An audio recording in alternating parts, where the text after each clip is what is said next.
Alright, welcome back to another video. So I'm working on this 2004 Mustang GT today, and it has kind of a weird problem. So normally it runs good down the road, but I've been fighting a hot restart issue. So only when the engine's really hot, especially you turn the car off, let it heat soak for a little bit, and then you go to restart it, it wants to stall. Sometimes it catches itself, other times it's not.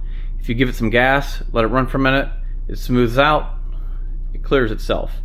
So if you had an idle air control problem, it would probably try to stall every time you came to a light.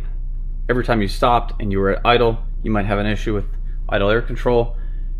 So it led me to something else. I looked at my fuel trims and they were kind of all over the place. Sometimes they were perfect, around 0, my short-term fuel trims. Other times they were up around 20%. So it led me down the path of vacuum leak. So I checked everything, made sure all the seals are tight, make sure we had no leaks, even replaced some hose. Came up with nothing. Checked my fuel pressure, everything's good. So where does that leave me? Well, the big clue, the really big clue that I had missed, because I don't really drive this car very often, is when I went to put gas in it, it acted up real bad as soon as I filled the tank up. And that usually means one thing. It's a big clue that the problem is your purge valve. So on the Mustang, the purge valve is inside of this fender. So you have to take the wheel off, take the fender well out to work on it. So that's what I'm going to show you how to do in this video. Alright, so I've got the car racked, got it lifted a little bit to where I can easily work on the fender well. I'm going to disconnect the negative terminal in the battery while we do this repair. That way, computer will start fresh, learning new values. Now, that's another thing I should mention. I have no check engine light, so even though this car is stalling completely, almost sometimes, it's not triggering a light, which is kind of interesting. One of the reasons could be that the EVAP Purge is just a 2-wire control, so it's either on or off. So to get this where we can work on it, you can see there's some just plastic push body clips. So you need a cat claw tool like this. So there's one here, there's another one up here. Then I know for sure we've got some screws we need to take out here, so we can kind of slide this out. It might not be completely necessary. I mean, there's another screw up here to get it out all the way. If I can just get it to drop down enough that I can, get my hands up in here and easily work, I'll stop there.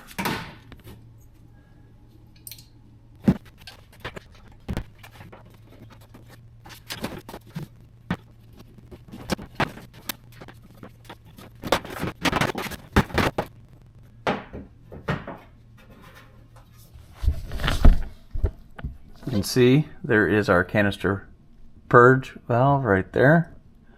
That's why we're in here. Let's take a peek at some other stuff. So for instance, here is your relay control module. Basically this controls stuff like the fuel pump. So if you ever have issues with the relays for like a fuel pump, and there's some other things, this is usually the part that goes bad.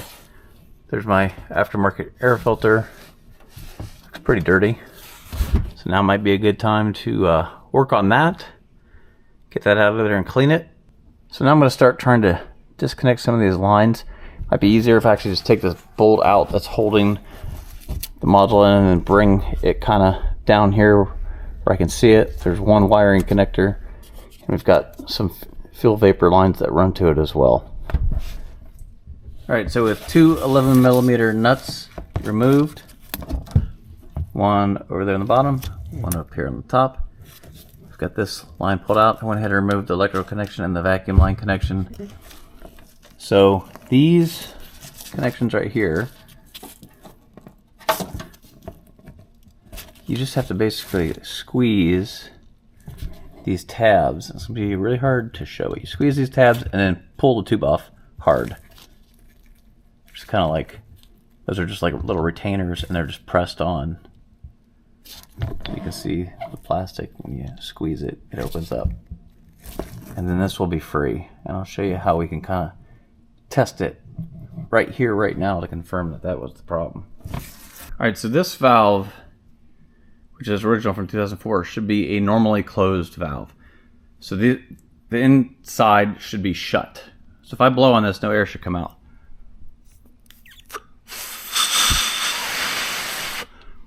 So I've got air blowing through there, which I actually was not able to get a Motorcraft one, so I bought this standard brand one.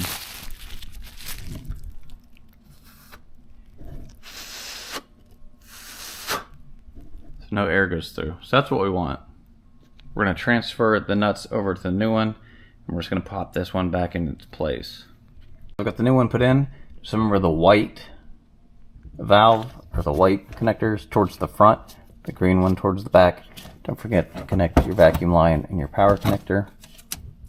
Alright, so after I get it back in, I'm going to start the car, let it run, relearn its idle, get hot, and then we'll know pretty much if that fixed it.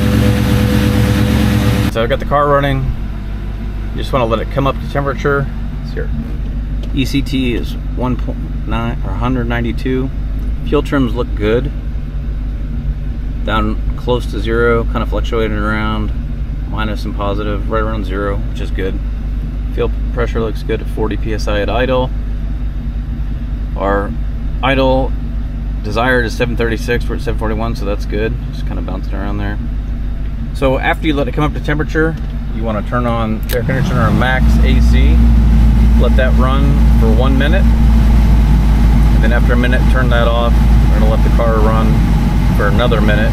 So ideally you want the fans to come on once, but depending on how hot it is outside, that may or may not happen as long as it's up over 190 degrees, which is the thermostat set temperature. You're good.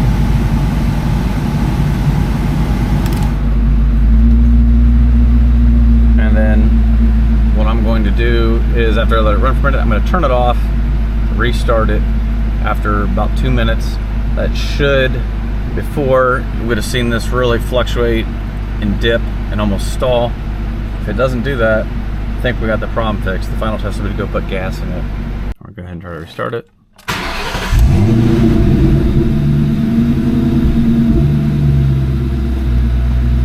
So far so good. Didn't bog down at all. Alright, here's the true test. Just got gas.